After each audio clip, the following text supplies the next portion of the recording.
Mungkin kamu udah tahu kalau ini bukan channel fotografi, saya bukan fotografer, saya bukan videografer profesional, saya cuma orang yang hobi bikin konten aja. Dan saya sedikit mau berbagi aja karena saya ngeliat agak susah ya nyari konten dengan spesifik topik yang akan saya bahas nanti.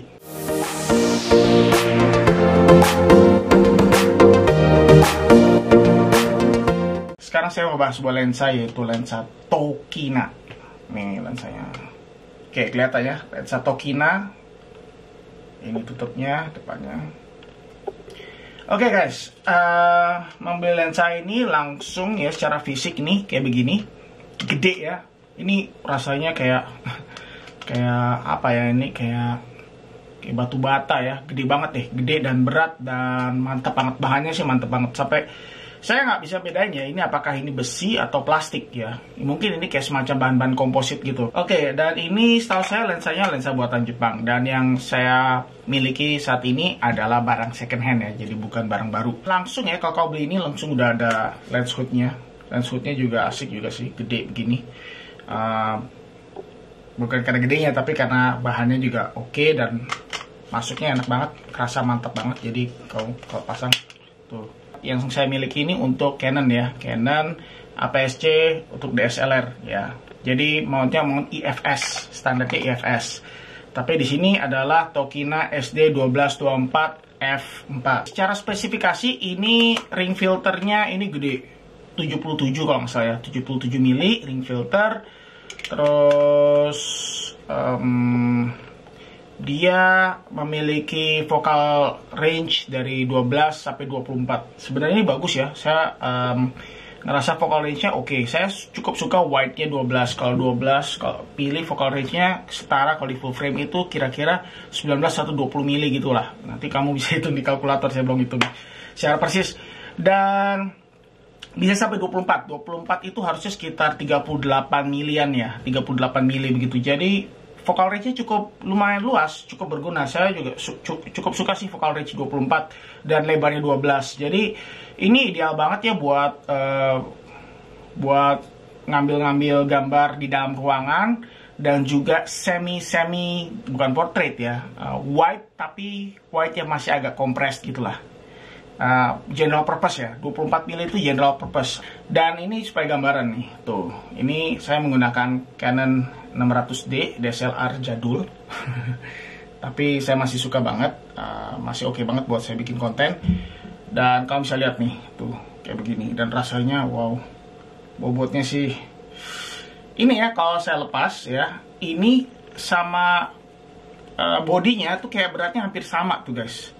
Dan secara fisik dia memiliki switch autofocusnya begini ya, kayak clutch ya istilahnya, istilah bulatnya. Jadi nah ini jadi apa nih, autofocus, ini jadi manual. Ini berat banget nih guys, serius, ini berat banget ini. Gerakinnya tuh berasa kayak mantap banget. Jadi nggak tahu ya, rasanya kalau buat menurut saya sih kalau kamu yang suka video kayaknya ini cocok banget. Dan juga fokusnya juga digerakinnya enak banget nih, kayak ada tahanannya gitu, tapi rasanya smooth gitu. Oke, dan lensa ini langsung aja ya, saya testing langsung menggunakan body ini, yaitu 600D.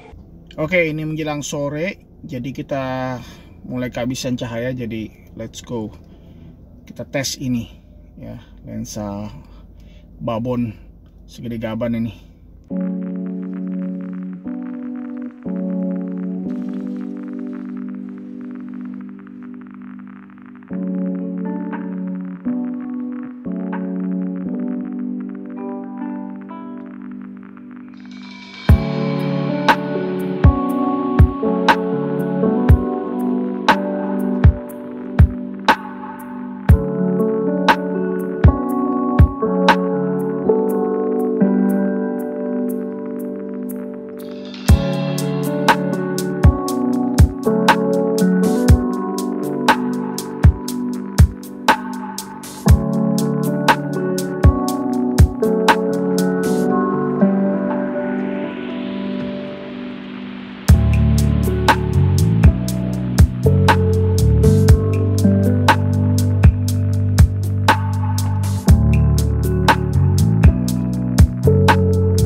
di testing kali ini saya juga menguji mulai dari ultra wide angle-nya sampai ke zooming in. Jadi saya coba di 12 mili sekaligus 24 mili.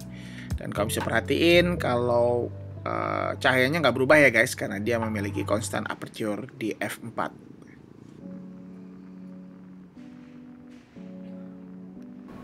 Tesnya makin menarik nih kalau kita uji terhadap objek benda hidup seperti kucing ini. Tuh. Cuma tantangannya, karena ini adalah kamera model lama ya, jadi dia nggak memiliki video autofocus. Jadi saya harus terus memfokusnya secara manual. Jadi kalau bisa lihat fokusnya maju mundur antara ke kucing sama ke backgroundnya gitu. Dan ini jaraknya dekat banget, saya pakai ultra wide. Lalu zooming in ke 24 mili. Oke guys, sekarang saya ngetes vlogging. Ini memang di masa-masa twilight atau sore hari, ini menjelang jam 6 sore ya. Ini kalau nggak salah 5.47 di sini. Jadi gimana menurut kalian? Saya coba sambil jalan ya. Ini di 12 mili dan lensanya berat. Makanya harus ya, lensanya berat, sudah beda banget sama tentu itu. Banyak nyamuk. Saya jalan normal begini, mungkin udah kerasa getarannya. Coba sekarang saya jalan pelan-pelan, hati-hati. Saya jalan pelan-pelan, hati-hati. Apakah getarannya masih kerasa banget meskipun udah hati-hati? Saya kayak coba ninja walk. Ini saya udah ninja walk. Gimana menurut kalian?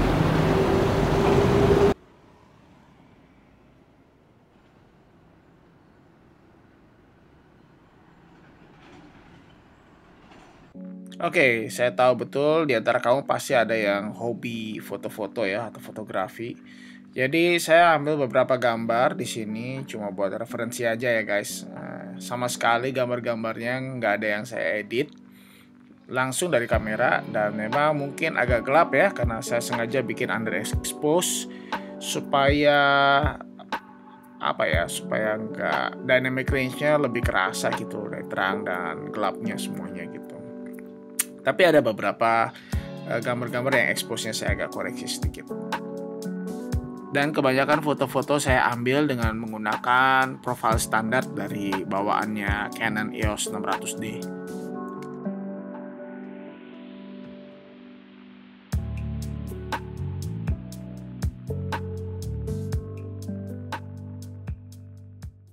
Dan saya paling penasaran banget ya, pengen ngelihat kemampuan lensa ini buat bikin konten, terutama menggunakan kamera mirrorless modern semacam Canon M100 yang lagi di sini. Oke, sekarang langsung kita pakai ya. Sorry gaya-gaya, padahal harus pakai adapter dulu. Sorry. Oke guys, sekarang kita sudah terpasang di lensanya. Kurang lebar. Nah, tunggu. Saya coba. Ini masih di 24 mili. Nah, kita lihat. Nah, ini kita tarik pelan-pelan tuh. Dan kita tiba di 12 mili. Waduh, lega banget ya guys. Langsung berasa gede banget nih ruangannya. Saya jadi bisa maju dikit nih. Dan inilah salah satu kelebihannya kalau lensa ultra wide tuh begitu. Kamu bisa mendekat lebih ke kamera meskipun agak distorsi ya tuh, lihat tuh. Tangan saya jadi kayak tangan gurita. Nah, tapi kamu bisa lebih jelas karena mikrofon kamu akan lebih dekat lagi ke mulut ya. Dan kamu, terutama kalau kamu create konten atau vlogging ya, outdoor vlogging, kalau kamu nunjukin suasana tempat lingkungan kamu tuh enak banget pakai begini, karena kamu masih bisa pick up semua lingkungan kamu dan kamu bisa lihat tuh betapa besar. Ini di 12 mili ya guys, dan f-nya 4, dan saya menggunakan standar color profile. Ini ISO-nya 400 seper 50 second shutter speed ya gitu ya, seperti ini. Kalau untuk kamu bikin video talking head seperti begini, f-nya 4. Tapi kalau kamu mau zoom in juga bisa. Kita zoom in lagi ke tadi, full 24 seperti begini. Masih ada sedikit background separationnya dikit ya, tuh ada bokehnya sedikit tuh, bokehnya tapi tipis sih banget, bokehnya f4 untuk APS-C. Nanti kamu hitung sendiri lah untuk standar full frame-nya dianggap berapa bokehnya. Oke, tapi ya kita balikin dulu tadi deh. Oke. Nah, kalau kamu notice tuh ada bunyi kik. Nah, itu bunyi autofocusnya. Nih ya, saya coba nih.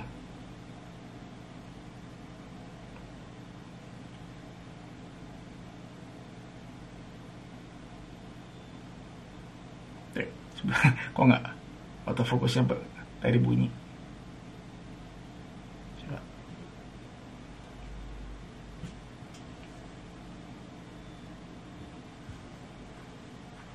Oke, karena ini autofocusnya sepertinya berfungsi nih. Coba cek kalian gimana.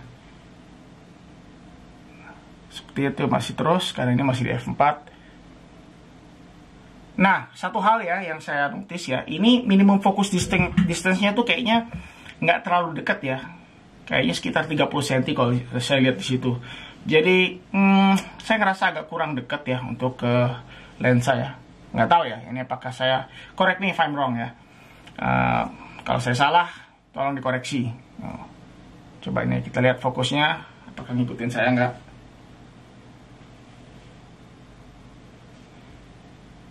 Oke, karena ini f4 dan aperture-nya tuh kayaknya deep depth of field-nya. Nah, lihat tuh. Kamu dengar tadi ya. Oke guys, saya akuin di tes autofocus kali ini saya menemukan kalau lensa ini nggak responsif ya. Kadang-kadang dia respon, kadang-kadang nggak. Dan saya nggak tahu persis penyebabnya apa. Apakah karena lensa ini lensa third party, ataukah memang ada problem di adapternya, atau memang kombinasi lensa third party plus adapter yang saya miliki ini yang menyebabkan dia tidak bisa merespon autofocus. Tapi problem ini tidak saya temukan dikala saya menggunakan lensa-lensa native Canon yang saya adapt ke body kamera M100 ini. Kenapa saya bisa end up dengan lensa ini? Lensa ini sebenarnya salah kirim. Karena saya tadinya mau membeli sebuah lensa lain, tapi tahu-tahu yang nongol kok lensa ini. Dan akhirnya ya kita komunikasi baik-baik aja ya sama sellernya, sama vendornya. Dan by the way ini lensa bekas ya, bukan lensa baru. Oke, opini saya singkat aja.